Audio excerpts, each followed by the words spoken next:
Ok, muy buenas noches a todos. Esta noche vamos a revisar la carta a los Corintos o Corintios. La ciudad de Corinto, los habitantes son corintios. Esta es la segunda epístola de Pablo en orden bíblico, no en orden cronológico. Esta es una carta a un pueblo muy interesante. Es uno de sus viajes misioneros. Pablo llegó a Corinto y esta carta es posterior a ese viaje, porque él ya había llegado, había ministrado, había instruido, había enseñado, y ahora está hablándoles de lejos en control, o sea, controlándolos para ayudarlos a crecer. Ok, Corintio es una zona en Esparta, en la zona sur de Grecia, que es una zona de gran facilidad para, para los negocios, para los mercaderes, etcétera, y era un sitio en que se profesaba la adoración a una diosa Afrodita, que era diosa del placer, del gozo, del sexo, básicamente, ¿no? Y otras cosas más. Ok, a este pueblo es donde se está dirigiendo esta carta. Comienza Pablo diciendo, Pablo, llamado, o sea, que ha recibido un llamado a ser apóstol de Jesucristo por la voluntad de Dios, y el hermano Sóstenes, llamado a ser apóstol por la voluntad de Dios. Cuando nosotros creemos que nosotros escogemos a Dios, en realidad nosotros no lo escogemos. Él nos llama y nos ha escogido antes de la fundación del mundo. Esta es una declaración. Pero yo soy apóstol no porque yo quiero, no porque a mí me parece, sino porque Dios me ha llamado para esa función. Y cada uno de nosotros en la función en que estemos debemos declarar eso. Dios me ha llamado como su hijo, como su hija, para hacer su obra, ¿no? Como dice, para que vean vuestras buenas obras y glorifiquen a vuestro Padre que está en los cielos. Ok, entonces, Pablo y el hermano Sóstenes, ¿a quién se dirigen? A la iglesia de Dios que está en Corinto. Recordemos, la palabra iglesia no es local, no es grupo religioso, es los llamados a vivir aparte, los nacidos de nuevo. La iglesia de Dios que está en Corinto. O sea, los llamados de Dios que están viviendo en la ciudad de Corinto. No es la iglesia de Corinto, a la iglesia de Dios que está en Corinto. Porque la gente se sale de ahí, se va a otra parte y sigue siendo iglesia de Dios. Si se va a Éfeso, es la iglesia de Dios en Éfeso. Si está en Roma, la iglesia de Dios en Roma. La iglesia no es un local, la iglesia son las personas, ¿sí? A la iglesia de Dios que está en Corinto, a los santificados en Cristo Jesús, llamados a ser santos. ¿Ya? Ok. A los santificados en Cristo Jesús. Cristo nos santifica. ¿Qué cosa es? Nos limpia. Nosotros, antes de conocer a Cristo, cualquiera de nosotros está sucio. Y Cristo, por su sacrificio, al nosotros aceptarlo, nos limpia. Es como decir, yo estoy cochino, acepto que estoy cochino y entro a la casa de mi familiar, digo, ¿me prestas el baño? Este baño es el que me limpia y que me mantiene limpio. Eso es Cristo en nosotros, el que nos limpia. Pero primero tenemos que reconocer que estamos cochinos, porque si no estamos cochinos, si no lo reconocemos, no vamos a limpiar. Entonces, aceptarlo a Cristo como Salvador es reconocer que nosotros tenemos fallas, ¿sí? Ok, a los santificados en Cristo Jesús, llamados, otra vez la palabra llamados. El ser cristiano es un llamamiento de Dios a nosotros, que lo hemos aceptado, sí, pero somos llamados. No nosotros llamamos a Dios, Él nos llama a nosotros. ¿Desde cuándo nos llama? Desde siempre, porque Él quiere a cada uno de nosotros para que seamos sus hijos, ¿no? Llamados a ser santos. Santo no es perfecto. Llamados a ser santos significa llamados a ser limpiados. Entonces, el proceso de hijo es que nos limpie, nos limpie, nos limpie, porque tenemos un montón de cosas que no están correctas y necesitamos darnos cuenta para poder ser limpiados. Si me limpio las manos, si no me doy cuenta que la cara estoy con grasa, no me la lavo. O no me doy cuenta que huelo mal por algún lado, entonces tampoco me lavo. Entonces, llamados a ser santos significa hagan conciencia, tenemos que limpiarnos. Hemos sido llamados para que Dios nos limpie por medio de su palabra, por medio de su ejemplo, por medio de oración, Espíritu Santo, etc. Ok. Llamados a ser santos, ¿con quién? Con todos los que en cualquier lugar invocan el nombre de nuestro Señor Jesucristo. Todos, no dice si nació en tal sitio, si es blanco, si es negro, si pertenece a tal asociación o tal otra, no. Llamados a ser santos con todos los que en cualquier lugar invocan. Invocan es una palabra llamar a una divinidad. Invocar al poder divino. Invocan el nombre de nuestro Señor Jesucristo. Al invocar es, Señor, tú dijiste que trabajando en tu nombre, tú nos vas a guiar, proteger. Yo invoco tu nombre, no por mencionarlo, sino estoy llamando atención porque tú has prometido esas cosas y por medio de ti voy a llegar a ser lo que tú quieres que yo sea. ¿Ok? Llamados a ser santo con todo aquel los que en cualquier lugar invocan el nombre de nuestro Señor Jesucristo. No es sencillamente lo mencionan, no lo gritan, no lo cantan. Invocar es, yo quiero que tú, en mí, seas mi auxilio. ¿Ok? Esa es la palabra invocar. El nombre de nuestro Señor Jesucristo, Señor de ellos y nuestro. En otras palabras, ¿el Señor de quién? De todo el que ha invocado, el que lo ha aceptado, que ha sido santificado por Cristo, sin importar la congregación a la que pueda pertenecer. ¿Ya? Ok. 3. Gracia y paz a vosotros de Dios nuestro Padre y del Señor Jesucristo. Esa es una oración, por si acaso, este pedacito. Es un pedido. Les deseo, invoco gracia. ¿Gracia qué significa? Algo no merecido. Que caiga más gracia de Dios. Eso que Dios quiere darnos, más gracia todavía. Y paz. La paz que sobrepasa todo entendimiento. Acuérdense, el versículo de Isaías es que Dios guardará en completa paz a aquel cuyo pensamiento en él persevera porque en él ha confiado. Entonces, paz para nosotros es porque nosotros confiamos en Dios, porque si no confiamos en él, no hay paz. Gracia y paz a vosotros de Dios nuestro Padre y del Señor Jesucristo. En otras palabras, de la divinidad plena. Ok. Y empieza a dar gracias ahora por los dones espirituales. Eso es importante, porque los dones espirituales no los merecemos. Dios nos los ha regalado, también son por gracias. Entonces debemos agradecerlos por ellos, ¿no? Muy bien. Gracias doy a mi Dios siempre por vosotros. Cada vez que nosotros podemos llegar a alguien y pasarlo a la familia de Dios, ¿qué hemos logrado? Alguien más para nuestra familia. Que debemos estar agradecidos. ¿Y con quién? Con Dios que lo ha permitido. ¿Correcto? Dios lo ha permitido. Entonces, le doy gracias, Señor. Uno más para nuestra familia. Uno más para nuestra familia. Perfecto. Gracias doy a mi Dios siempre. Es la otra cosa. Por vosotros es cada vez que puedo dar a alguien la palabra, dar a alguien el ejemplo, dar a alguien consuelo, tengo que estar agradecido con Dios y agradecido a Dios por las personas que le podemos hablar. Por la gracia de Dios que os fue dada en Cristo Jesús. Es qué increíble, qué maravilla que por haber comunicado esa misma gracia es para todos, está a disposición de todo el que acepta a Cristo como su Salvador. Ok, pues está en Cristo Jesús, ¿no? 5, porque en todas las cosas fuisteis enriquecidos en Él. O sea, Dios. Mira, primero Pablo está elogiando a los corintios y después vamos a ver que va a otro lado para corregirlos. Pero comienza con un elogio, ¿eh? Dice, porque en todas las cosas fuisteis enriquecidos en Él. Dios ha mandado riquezas, gracias, dones, paz sobre nosotros, sí o sí, los envía. Entonces, aunque sea un poquitito de Dios en nosotros, es una riqueza enorme. Hay que reconocerlo, ¿no? Entonces, en todas las cosas, en todo, porque Dios quiere que en todas las áreas cambiemos. Entonces, en todas las cosas fuisteis enriquecidos en Él, en toda palabra y en toda ciencia, en todo conocimiento, en todo aprendizaje. Así como el testimonio acerca de Cristo ha sido confirmado en vosotros.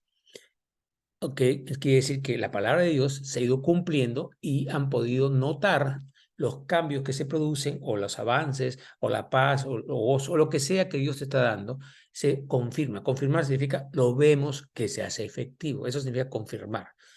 Podemos ver lo que Dios ha prometido pasa en nosotros. Ha sido confirmado. De tal manera, miren lo que dice, que nada os falta en ningún don, esperando la manifestación de nuestro Señor Jesucristo. Tenemos los dones, no nos faltan, que no los usamos, no los apreciamos, no los aprovechamos. Esa es otra cosa. Imagínate que alguien te regala un carro y lo dejas en el garaje y no lo sacas nunca. Tienes el carro, pero si no lo usas, no lo sacas, no lo limpias, no le echas aceite, no le echas gasolina, no te va a funcionar el don. Pero ya lo tienes, porque nada falta, el don está. Ya nos ha dado Dios. La cosa es conectarnos, aprender a usarlo, etcétera, etcétera. Nada os falta en ningún don, esperando la manifestación de nuestro Jesucristo. O sea, los dones que Dios nos ha dado a todos es mientras Jesús regresa. Hasta que no regrese, esos dones están ahí para nosotros, para poder llevar la palabra, el ejemplo, el amor de Dios a otros, ¿no? Dice, esperando la manifestación de nuestro Señor Jesucristo, el cual también os confirmará hasta el fin. O sea que no va a cesar su presencia, sus manifestaciones. Esa confirmación no es una ceremonia, la confirmación es, oye, efectivamente, mira, me han dicho que va a haber plata en el banco, mira el aviso, efectivamente hay plata en el banco, me confirman que el don está, porque Dios está constantemente. Os confirmará hasta el fin. ¿Para qué? Para que seáis irreprensibles en el día de nuestro Señor Jesucristo. Ok, ¿alguno de nosotros no va a fallar? ¿No se va a equivocar? No, todos vamos a equivocarnos. Entonces, la palabra irreprensible aquí es como, momentito, yo no soy perfecto. O sea, yo no puedo ser irreprensible por mis obras, porque nadie puede ser irreprensible por su... Todos metemos la pata un segundo después antes. Entonces, ¿a qué se refiere irreprensible? Irreprensible es que ya pagaron nuestros pecados, acordémonos. Jesús pagó por nuestros pecados, entonces ya tenemos entrada al reino. Por eso es, cuando nos quieren decir cualquier cosa, ya pagué. Ya no pueden reprendernos por algo que Jesús paga, ¿sí? Que vamos a tener consecuencias, lo he explicado varias veces, pero eso es lo que está diciendo ahí. Para que seáis irreprensibles en el día de nuestro Señor Jesucristo, o sea, cuando venga, podemos entrar a su reino celestial. Fiel es Dios, nunca falla. Fiel es Dios, por el cual fuisteis llamados, ¿a qué? A la comunión con su Hijo Jesucristo nuestro Señor. ¿A qué hemos sido llamados? A ir a reuniones, a cantar, a alabar, sí, todo eso es cierto, pero ese no es el llamamiento. El llamamiento es a tener comunión. Comunión es un error, no es comer el pan o la hostia de acuerdo a la iglesia que están. No es eso comunión. Comunión es una relación íntima con Dios. Entonces comunicamos y somos uno con Él. Las ceremonias son a cosas que ayudan, pero no es eso, no es el cumplimiento de reglas, es el establecer una relación íntima, cercana, neta, amorosa, que contribuye a crecer y a desarrollarnos más. Entonces, hemos sido llamados ¿a qué? A tener comunión, a tener una relación íntima, ¿ya? A conocerlo. Entonces, acá Pablo empieza, todo está esto muy bonito, ¿no? Alabando, ahora comienza la corrección. Dice, os ruego pues, hermanos, miren todo lo que tienen, Dios les ha dado, están irreprensibles, Dios los ama, en comunión con Dios, los dones del Espíritu los tienen en plenitud, etcétera, etcétera. Y ahora dice, os ruego pues, hermanos, por el nombre de nuestro Señor Jesucristo, porque no hay otro nombre bajo el cielo dado a los hombres por el que podamos ser salvos. Ese es el versículo. No hay otro nombre bajo los cielos dado a los hombres por el que podamos ser salvos. Ningún otro nombre, sino el nombre de Jesús, que su nombre correcto es Yeshua, ¿no? Yeshua y Mashiach, que es Jesús, el Mesías. Usamos la palabra Jesús para entenderlos ahora en castellano, pero así como un Robert, en inglés Roberto, pero es el nombre, ¿no? Pero no es el nombre por el nombrecito, es por lo que eso simboliza, por lo que es Él. O sea, no estamos invocando a un Jesús, sino estamos invocando a Jesús, ¿no? Por el nombre de nuestro Señor Jesucristo, Señor Jesucristo, Jesús el Cristo, Jesús el Mesías, Jesús el ungido de Dios para nosotros. ¿Qué os ruego? Que habléis todos una misma cosa y que no haya entre vosotros divisiones, sino que estéis perfectamente unidos en una misma mente y en un mismo parecer. Ok, un momentito. Una misma mente, un mismo parecer, perfectamente unidos. ¿Y eso cómo se hace? Porque a algunos les gusta una cosa, a unos les gusta lo opuesto. A unos les gusta ir al mar, a otros les gusta ir al campo, a unos les gusta el ají, a otros les gusta el dulce. Entonces, no vamos a estar unidos en todo. Entonces, ¿qué cosa significa esto perfectamente unidos en una misma mente y en un mismo parecer? El asunto es, nosotros somos el cuerpo de Cristo, Jesús es la cabeza, dice. Jesús es la cabeza, nosotros somos el cuerpo. En la mente, una misma mente es la mente de Cristo. En un mismo parecer es el cuerpo unido en la mente de Cristo en un mismo parecer. Entonces, esto se logra solamente cuando dejamos que Dios Padre, por medio de su Hijo Jesús, actúe en nosotros y nosotros nos sometamos a lo que Dios quiere, no como tontos, sino nos sometamos porque sabemos que es el mejor plan para nuestra vida, la mejor forma de vivir plenamente acá y por eternidad. Entonces, ¿qué hacemos? Estamos así, unánimamente en Jesús. Entonces, tomamos las decisiones todos en Jesús. No con Jesús que está conmigo, sino en Jesús, en su forma de ver. Quiero ver con tus ojos, quiero amar a esta persona con tu mente, con tu ser, con las características obviamente que tiene cada uno, porque Dios nos ha dado dones diferentes y caracteres y personalidades diferentes, pero en un mismo parecer, porque nos sintonizamos con Cristo. Ese es el sentido. Para tener una misma mente y un mismo parecer, nos pongamos de acuerdo entre nosotros. Pongámonos en unísono con Cristo, con Dios, con Jesús. ¿Para qué? Para que eso nos dé una misma mente y un mismo parecer. Y ahí vamos a estar perfectamente unidos, como cuerpo de Cristo. Porque si queremos hacer reuniones, hacer votos, democracia, por sí mismo, no digo que no se puede hacer, pero no es el punto. El punto es unirnos a Cristo y ahí juntos lo hacemos. Con mi esposa Rosy hemos hecho muchas veces eso. Tenemos una opinión, otra opinión y nos paramos, nos podemos de orar, a orar. Es un Señor, ¿cuál es tu posición? ¿Cuál es tu parecer? Y a eso queremos, y a eso apuntamos y nos unimos en eso, y ahí somos de una misma mente y un mismo parecer, y el Señor bendice mucho esa decisión. Ok. Ahora, ¿por qué le dice esto? Porque dice, he sido informado, o sea, me han pasado la voz acerca de vosotros, hermanos míos. ¿Le va a corregir? ¿Pero lo vota? No, son mis hermanos, son mi familia. Entonces los amo como hermanos y como hermanos les señalo qué está pasando para que no caigan en lo mismo. ¿Quiénes afirmó que le avisó? Por los de Cloé. Cloé son los que le avisaron que hay entre vosotros contiendas, hay discusiones, hay desacuerdos. Quiero decir que cada uno de vosotros dice, y esto es importantísimo, ¿eh? Ahora se usa diferente, pero vamos a ver qué decía en esa época. Yo soy de Pablo, y yo de Apolos, y yo de Cefas, y yo de Cristo. Yo soy bautista, yo soy adventista, yo soy pentecostal, yo soy católico, ortodoxo, yo soy... Momentito. Mira, desde hace tiempo, esa época, ya habían comenzado a decir yo soy de acá. No. Y ahora lo que dice Pablo. ¿Acaso está dividido Cristo? ¿Acaso está dividido Cristo? ¿Fue crucificado Pablo, Pedro, Cefas, Apolos por vosotros? ¿Quién murió por mí? ¿Tal pastor, tal sacerdote, tal papa? No. ¿O fuisteis bautizados en el nombre de Pablo o de Cefas, de quien sea? No. Doy gracias a Dios, dice Pablo, ¿verdad? De que a ninguno de vosotros he bautizado sino a Crispo y a Gallo. Qué fuerte. ¿Por qué dice eso? ¿Por qué no quiere bautizarlos? Para que ninguno diga que fuisteis bautizados en mi nombre.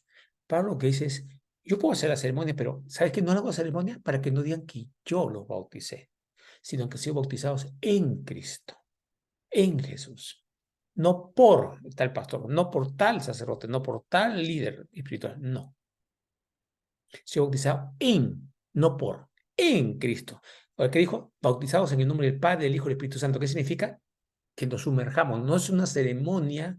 La ceremonia es un inicio nada más, pero nos sumergimos en ellos. No nos sumergimos en Pablo, no nos sumergimos en Pedro, no nos sumergimos en nadie, sino en Dios. Para que ninguno diga que fuiste bautizado en mi nombre. O sea, Pablo dice, hay que tener cuidado para que la gente no se atraiga a mí, sino lo llevemos a Cristo. ¿Sí? 16. También bauticé a la familia de Estefanas, pero lo demás no sé si he bautizado a alguno otro. Pues no me envió Cristo a bautizar, sino a predicar el Evangelio. No con sabiduría de palabras, para que no se haga vana la cruz de Cristo. Cuando mandó a sus apóstoles, antes de que Pablo fuera apóstol, Jesús le dice, id por todo el mundo y haced discípulos de todas las naciones, bautícenlos, o sea, sumérjalos en mi Padre, en mí, sumérjalos en mí. ¿Cómo los sumergen? Por medio del Espíritu Santo, por medio de la palabra, por medio de la oración. O sea, el asunto no es tanto la ceremonia, sino es el acto de estar sumergidos en Dios. Entonces, Dios no ha enviado a Pablo a bautizar, sino a predicar el Evangelio. ¿Para qué se predica el Evangelio? La buena noticia para que la gente crea en Cristo. Al recibirlo a Él, puede entrar y puede estar sumergido en Él y en su Padre. en nuestro Padre, ¿ok? No con sabiduría de palabras, o sea, no decir cosas que suenan sumamente interesantes nada más, sino la palabra de Dios, no con sabiduría de palabras, no hablando demasiado complicado, demasiado, haciéndose el demasiado inteligente, para que no se haga vana la cruz de Cristo. O sea, que no nos basemos en palabras y en doctrinas, sino en algo muy simple. Cristo murió por mí. Él es Dios y murió por mí. La cruz de Cristo significa Jesús murió por mí para pagar mis pecados y yo puedo entrar y tenga vida eterna. Esa es la clave de todo el Evangelio, las buenas noticias. ¿Por qué? Porque explica la palabra de la cruz, o sea, el dar el mensaje que Dios muere por nosotros, es locura a los que se pierden. A todo el mundo, a los que no reciben a Cristo, no lo creen, ¿no? Esta es una estupidez, locura, están rayados, estos son unos tarados. Pero a los que se salvan, esto es a nosotros, a los que podemos captarlo y recibir a Cristo, ¿qué cosa es ese poder de Dios? O sea, nos da poder, nos da cambios, nos hace pasar a otra situación, a nacer de nuevo, ¿no? Ok, vamos aparte acá. Ninguna religión, ninguna denominación en la época de ahí, ni siquiera los judíos podían entender que Dios muriera por nosotros. Por eso, para el que no lo aceptaba y veía, oye, Dios esa cosa, era locura. Y vemos que algunas personas sí aceptaron esta locura. Por ejemplo, cuando vino un fariseo, que era jefe de una sinagoga, que su hija se había muerto, y viene donde Jesús y se postra delante de él, está reconociendo como Dios. Y eso es locura para los judíos, locura para el mundo gentil, locura a todos. Pero nosotros ahora que sabemos que Cristo murió por nosotros, que Dios ha muerto por nosotros, ninguna otra religión que no sea el cristianismo tiene a alguien que ha muerto por ellos. Tienen que ganárselo por sus obras. Y nadie puede perfeccionarse por medio de sus obras. No llegamos a la perfección. Por eso es que tenemos la única, que es nuestro Dios, Señor, que dijo, ustedes no pueden. Por eso Jesús dijo, para el hombre es imposible, pero para Dios todo es posible. Y Él lo hace por nosotros. Ok, pues está escrito, y dice acá en el Antiguo Testamento, destruiré la sabiduría de los sabios. O sea, el que sabe tal cosa, tal filosofía, tal cosa que sucede al mismo momento, todo se viene abajo. Y desecharé el entendimiento de los entendidos. Yo conozco tal cosa, tal cosa. La muerte de Cristo y que Él se declara como Salvador por medio de esa muerte no tiene ningún sentido. O sea, no suena sabio para nadie, que no seamos nosotros que hemos recibido a Cristo, y no lo entiende nadie que no haya recibido a Cristo como Salvador. No se entiende, pues. Entonces pregunta Pablo, ¿dónde está el sabio? ¿Está con nosotros? ¿Dónde está el escriba? ¿Dónde está el disputador de este siglo? Que saben mucho y hablan. ¿No ha enloquecido Dios la sabiduría del mundo? El conocimiento del mundo y toda la filosofía y todo te llevan a la paz, te llevan al gozo, te llevan a estar realmente lleno en plenitud. No. Entonces la sabiduría del mundo es locura para Dios. Y vemos los resultados, porque si no encuentras a Cristo y la paz que viene de Él, la gente no tiene la verdadera paz, no tiene gozo y no tiene sentido su vida. ¿Para qué viven? Porque no tiene sentido. Entonces, todo eso, la sabiduría del mundo, es locura. El mundo nos ve a nosotros como locos, pero Dios ve al mundo con la locura del mundo, ¿no? Ok. Ahora dice, pues ya que en la sabiduría de Dios el mundo no conoció a Dios mediante la sabiduría, o sea, mediante la sabiduría del hombre, mientras nuestros razonamientos, no conocemos a Dios. En cambio, a Dios le agradó, o sea, buscó hacerlo, agradó a Dios salvar a los creyentes por la locura de la predicación. Lo que estamos hablando ahorita es locura para el sistema, para, por ejemplo, los que son ateos y esas cosas, o agnósticos, lo que estamos hablando ahorita es locura, ¿no? Y lo que estoy predicando, o sea, estoy rayado, debo ir a un manicomio. ¿Ok? 22. Porque los judíos, ojo, mira lo que dice acá, los judíos piden señales y los griegos buscan sabiduría. Hazme una señal, llame otra. Los judíos habían visto muchas señales a Cristo, muchas. Y cuando estaban judíos, danos una señal. ¿Cómo que danos una señal? Dice Cristo, no he hecho tantos milagros, no he hecho de comer. He dado señales por todas partes. ¿Por qué me piden otra? Y siguen pidiendo. ¿Por qué? Porque nada los llena. Porque su forma de ver no permite que Dios los rescate.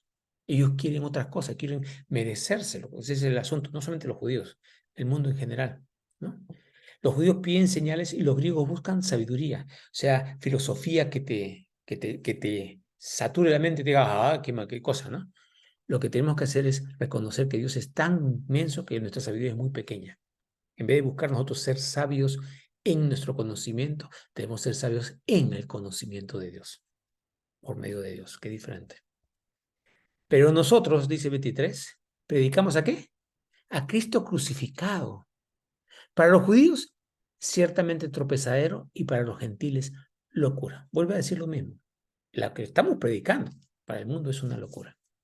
Más para los llamados, o sea, para nosotros, así judíos como griegos, o sea, para todos, Cristo es poder de Dios y sabiduría de Dios. O sea, lo que vino a mostrar Jesús fue el poder y la sabiduría de Dios, ambas cosas. Algunos grupos cristianos hablan solamente de la sabiduría de Dios, otros no solamente el poder, pero más que nada el poder de Dios, los milagros, otra cosa. En realidad, Cristo hacía las dos cosas simultáneamente. No deja solamente esto, que muchos solamente hacen una parte del asunto, pero en realidad Él vino para mostrar poder y sabiduría. 25. Porque lo insensato de Dios, o sea, lo que parece una es que no lo es porque Dios es sabio, pero lo vemos y esto no tiene sentido, ¿no? O sea, por eso lo insensato de Dios es más sabio que los hombres. Obvio, pues Él nos ha hecho. Y lo débil de Dios, que Dios no es débil, pero lo que parece una tontería, una debilidad, es más fuerte que los hombres. O sea, tenemos que reconocer que nosotros no podemos entender la magnitud de nuestro Creador. Y cuando Él tiene un plan, por más que nos parezca lógico y ilógico, no es por lógico y lógico que debemos aceptarlo, sino es si es su voluntad, es lo mejor. Aunque nos parezca correcto, aunque nos parezca no correcto. Ojo, si la ley, por ejemplo, dice no matarás, no vas a matar, no, eso es incorrecto. Lo que es la ley de Dios está bien. Pero los planes que te plantea para tu vida, hay que saber que Él lo que te pide es lo mejor de lo mejor. Ok. ¿Y ahora qué dice Pablo a los Corintios? No. Pues mirad, hermanos, vuestra vocación. Mirad vuestra vocación. O sea, vean cómo Dios los ha llamado. Que no sois muchos sabios según la carne. La mayor parte de los de la iglesia no son muy sabios. Ni muchos poderosos, o sea, con militares o cosas buenas, no muchos.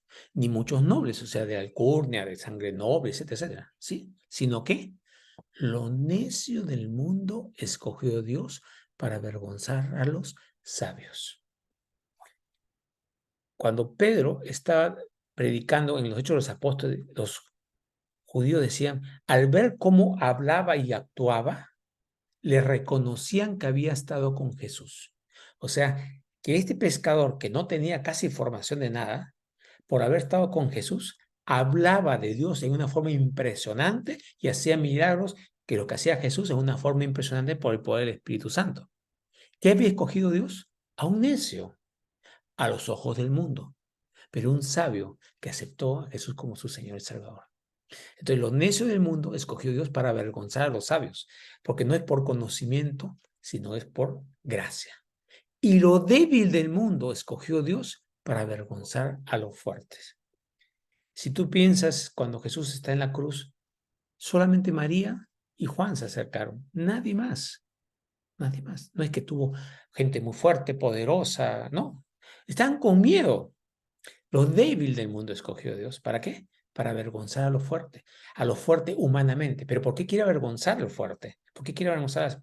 Porque tenemos que darnos cuenta de que somos débiles. ¿Se acuerdan de lo que Jesús dijo? Aprended de mí que soy manso y humilde de corazón y hallaréis descanso para vuestras almas, porque mi yugo es fácil y ligera es mi carga. Manso y humilde de corazón. El ejemplo que Él nos da es que no seamos fuertes por nosotros mismos. Somos fuertes en Cristo. No con Cristo, en Cristo. En ser hijos del Padre, ahí viene nuestra fortaleza, no por nuestras propias fuerzas. ¿Sí? Ok, entonces repito, y lo débil del mundo escogió Dios para avergonzar a lo fuerte, y lo vil del mundo y lo menospreciado escogió Dios, y lo que no es, para deshacer lo que es. Ayer estaba dando una clase sobre la mujer samaritana. Cuando Dios se pone a predicarle a esta mujer, los, los discípulos cuando llegaron se asombraron, hablando con una samaritana, que es una locura. Dios escogió a una mujer que había tenido 5 maridos y el marido que tenía en ese momento no era su marido, y le dijo, va, anda a contarle a tu pueblo lo que ha pasado, y ella trajo al pueblo. Escogió a, digamos, la mujer más pecadora, entre comillas, la más pecadora, porque todos somos pecadores, pero a los ojos del mundo me refiero, y para traer a la gente a él. ¿A quién escogió? A lo vil. En su genealogía, uno de los antepasados de Jesús era una ramera, Rahab, una ramera, que trabajaba de ramera en Jericó y luego se casó con un judío, de ahí vino el rey David, de ahí vino Jesús. Y hay 4 mujeres con grandes cosas que menciona la genealogía en Mateo. Entonces, en lo vil del mundo y lo menospreciado, escogió Dios, y lo que no es, para deshacer lo que es, para deshacer lo que es humanamente, que hace que nos debilitemos. El asunto es que nuestra sabiduría, nuestra forma de ser, nuestras tradiciones, es nuestros cimientos en la vida. Y esos cimientos se van a romper porque no son sólidos. Por eso Jesús dijo, yo soy la roca. El que construye sobre mí, su casa va a permanecer. Pero el que construye fuera de mí es terreno movedizo, arena movediza, y cuando vengan los problemas va a caer la casa porque no tiene fundamento. El fundamento es Cristo, la roca.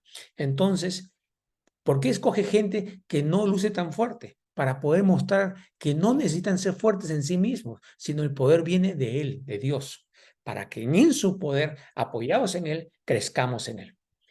El que lo que no es, para deshacer lo que es. 29, a fin de que nadie se jacte en su presencia. Yo me merezco que Dios me dé esta cosa, yo hago tal cosa. No, no, no. Si Jesús mismo dijo que soy humilde y nunca buscó ser reconocido para nada. Ese es el ejemplo que nos dio. 30. Mas por él estáis vosotros en Cristo Jesús, el cual nos ha sido hecho por Dios sabiduría, justificación, santificación, redención. Vamos a explicar estos términos. Mas por él estáis vosotros en Cristo Jesús. ¿Dónde estamos? En Cristo Jesús. Miren, estamos viviendo en. Ahora, el Apocalipsis 3:20 dice, aquí yo estoy a la puerta y llamo, si alguno abre la puerta, entraré y cenaré con él y él conmigo. O sea, nosotros abrimos la puerta para que él entre, pero nosotros nos vemos, somos templo del Espíritu Santo. Debemos recordar que más allá que somos el templo, que es verdad, somos parte del cuerpo de Cristo, estamos en él, para no sentir nosotros la última chupada del mango, sino somos parte del cuerpo de Cristo en unidad con él, ¿no? Entonces, estamos en Cristo Jesús, el cual nos ha sido hecho por Dios 4 cosas: sabiduría, su palabra, y lo que nos ha dado, nos da sabiduría, la palabra que está en toda la Biblia, justificación. Jesús dijo, el Espíritu Santo convencerá al mundo de 3 cosas: de pecado, de justicia y de juicio. ¿Por qué justificación? Dice, porque yo voy al Padre. O sea, sabiduría es la enseñanza. Justificación es que Jesús ya pagó lo que teníamos que hacer, hizo lo que tenía que hacer y está con el Padre, y a través de él nos está dando. O sea, hemos sido justificados por medio de él, porque él ya murió, ya resucitó y ya subió a los cielos. O sea, esa es la justificación, por si acaso. No es que nos pasa todo. La palabra justificación viene de ahí, ¿ya? Santificación, ¿qué es? Limpiados. Hemos sido hechos por Dios. Sabiduría, santificación, limpieza. Conforme dejamos que la palabra actúe, nos limpia ciertas áreas, nos damos cuenta de ciertos problemas y para ir librándonos. Santificación es el proceso de limpieza. Redención es la salvación, que Él, por su muerte, nos ha redimido para que podamos entrar y seamos hijos adoptivos, adoptados por nuestro querido Padre, y que seamos parte de la familia de Dios. ¿Para qué dice? Para que, como está escrito, y esto es el versículo final de ahora, pero es importantísimo: el que se gloría, gloríese en el Señor. Repito, el que se gloría, gloríese en el Señor. Muchas veces nos gloriamos en que hemos logrado tal cosa, que hemos tenido tal carrera, que hemos logrado, yo en mi caso, curar ciertos pacientes. El asunto es cuando me glorío en que yo puedo, en que yo sé, es Padre, te doy gracias porque me usas y gracias a usándome has podido curar tú este paciente, tal otra cosa, y me has enseñado todo esto para que estos vayan creciendo. O sea, no estoy gloriando en que el Señor ha hecho cosas en mí y Él esas cosas las está usando para dar lo que sea paz, gozo, sanidad a otras personas. ¿Sí? El que se gloríe, gloríese en el Señor, porque si no lo hacemos, se nos sube el orgullo. Y el orgullo es el principio de todo pecado, de todo error. Es algo que tenemos que tener bien claro todo el tiempo, decir, gracias Padre, todo lo que tengo es tuyo. Y como les he enseñado un montón de veces, salgo en la mañana y digo, papá, salgo en tu nombre, como tu familia, para tu gloria, para tu plan. Úsame en lo que quieres y como quieras, porque para eso estoy, para eso me has llamado. Y te agradezco por todo lo que me das y todo lo que vas a hacer hoy día, usándome a mí para tu gloria, no para la mía. Gracias, Señor, por este tiempo y a todos nosotros.